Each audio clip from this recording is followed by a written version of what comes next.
This is OXDF, and I'm doing the Splunk challenge in the Holiday Hack challenge for 2021. So Splunk's been sponsoring a lot lately, and so for the last few years, there's been a Splunk challenge with a series of questions, and this year is going to be no different. The focus this year is on Eddie McJingles, a DevOps engineer who left suddenly, and we just need to figure out what's going on.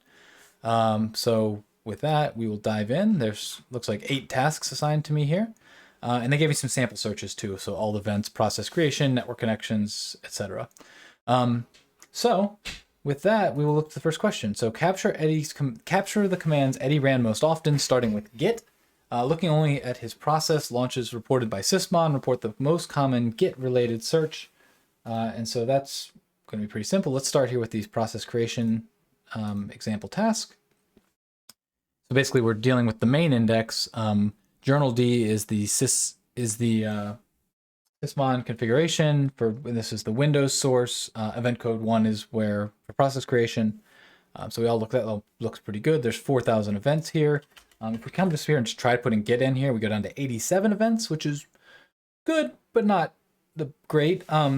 So we can come down here and look over here at interesting fields. Command line is certainly interesting.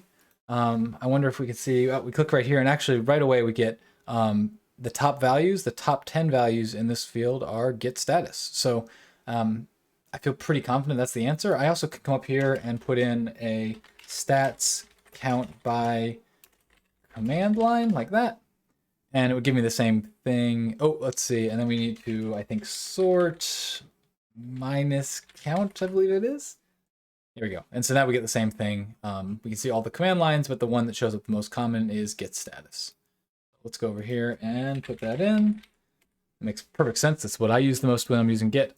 So now we're going to look through the commands Eddie ran and determine the remote repository configured as the origin for the partner API repo. So back in here, we're going to do git remote, because that's how you configure remote. And there's only 5 here. Let's look at the command lines again, just like we did before. It's interesting. It says in the thing, the correct one. And so you can see here, there's 2 git remote add origins. One is using the git at, and that's the SSH connection, and the other one's using the HTTPS connection. And there's a remove origin and an update. Let's actually go through these in time order. They're sorted in time order right now. So this is the most recent. And the other thing I like to do is let's go down here and let's put command line as something that shows up right away at the top. So now when we just are sorting through, we still get to see the command line. So there's remote update, remote V. Here's where he's adding the remote origin, the SSH version. Here's removing the origin, and here's adding. So they add the HTTPS one, they remove it, and then they come back and add the SSH one. So that's probably going to be the answer. Let's take that, put it in there, and it is. Okay, so the project uses Docker. Get the full Docker command line Eddie used to start the project on his workstation. Okay, so we're going to get up here. We're no longer using Git. We're now using Docker. We're down to 143 events. It's not, it's a lot still.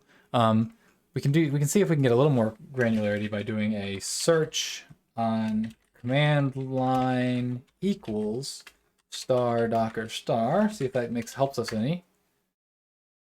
We're down to 133, still not great. We're interested in this partner API thing. Put that in there and see what we get. So now we're down to 4 events. So now we're promising. Now that's the type of thing we can look at on our own. Let's look at the command lines. Whoa. So this one is Docker compose up. Python 3 Docker compose up. That's not. So here's a Docker compose. So from within the partner API directory, they're running Docker compose up. That is how you in Docker start a new project. So that seems like the clear answer. Docker compose up. Yeah, so we got that right. Okay. Eddie has been testing an automated statistics application security testing in GitHub. Vulnerability reports are coming into Splunk in JSON format via GitHub webhooks. Okay. Search all the events in the main index and use the source type field to locate these reports. Let's start with that. So we're going to get rid of all of this search stuff up here and just search the main index. We got 6,000 events. And we can come down here to the source type, and you can see most of them up here are the journal D stuff. But here's one called GitHub JSON, which sounds kind of like what we're looking for. So maybe we'll click that and add it to our thing. We're down to 27 events, which is definitely manageable. What are we looking for here? We're looking at the repository name field. Let's see what that looks like. Repository name. There's only two. So partner API and DVWS node. That sounds promising. The other thing we can do is look through these things, and we see all these ones that are like alerts, alert created at, alert HTML URL. So again, we're seeing all these alerts that are talking about DVWS node. So let's guess that it's that DVWS-node. Yeah, so that's right. Okay, cool. So now Santa asked Eddie to add a JavaScript library from Node Package Manager to the project. So we just need to search for, we're going to go back up here and go back to a couple. Yeah, okay. Let's search command line equals npm, get Node Package Manager. We're at 24 events. See if we can get that better. Command line equals, oh, actually, let's see. I think we npm install for, so down to 7. That's better. npm install, no, that's not. npm install. So that looks like it right there. Holiday utils.js. Can we copy that? Sweet.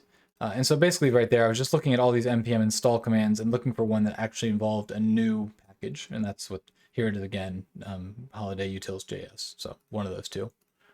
All right, another elf started gathering baseline of the network traffic Eddie generated. Start with their search and capture the full process name of the process name field of anything that looks suspicious. So we'll go into their search. It's not much of a network baseline in that it's only got 3 events over 2 destination ports and 2 IPs. But okay, let's check this out. Let's view events associated with this one, and we will view events associated with this one. For the first one, let's see what fields we're dealing with here.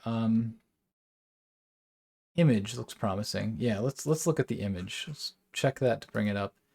So this is using Git. That's probably not suspicious. We can also look at the command line, I bet. Oh no, we probably don't get a command line network events, so we just get the image, but that's fine. Okay, so that's okay. What's the image on this one? Now, okay, netcat. This one's netcat. That is the suspicious one, and so they want the image name. Let's grab that and put it in here. Using netcat to make network connections. I mean, there are reasons you might do that, but if we're looking for a suspicious one, that's certainly it. So now it just turned into an investigation. Starting with the process, I'd look for additional suspicious commands launched by the same parent process. Okay, so we're not going to get, let's see, this is not the benign one. So here, we're not going to get a parent process ID in the network event one, but we can get this process ID here. We can go back to, not that, but to this, and say search process ID equals that, and see if we can get the maybe take it out of search. Is it doing quotes? Oh, did I? Okay, we found it eventually. So here's the process. Here's the process creation event that goes with that. So we were looking at the network event before. Here we can get the full command line netcat-q1 to this IP import. Definitely potentially suspicious. So we want the parent process ID of this thing. That would be 6788. And we can even go up here and say parent, and we can make this 6788. And now we'll get all of the events. There's our netcat one, and down here is a command line with a bunch of catting a bunch of files. So determine the number of files that were accessed by a related process and recorded here. Okay, so we're going to count the files. Credentials 1, authorized keys 2, config 3, Eddie 4, Eddie pub 5, and known host 6. The answer should be 6. Very nice. And then using Splunk and process creation data, identify the name of the bash script that accessed the files and likely transmitted them. Okay, so let's see. We're back here. We've been looking at the parent process ID. Let's take this off and make this. Let's see what the parent process ID itself is. Let's look at that process itself. Its command line is just bin bash. So let's see what its parent is. Parent process ID 6784. So we'll just come up here and make that. One thing that happens when you call bash scripts is often like bash, there's a couple instances of bash that get called. So here's another instance of bash. The parent process 6783. Check that one. And here's a script, bin bash preinstall.sh. That's almost certainly going to be the answer here. Preinstall.sh. And that's it. Santa says we're a whiz. So we solved the Splunk challenge, and we're ready to move on to the next one. So thanks for sticking around with me, and I'll talk to you next time.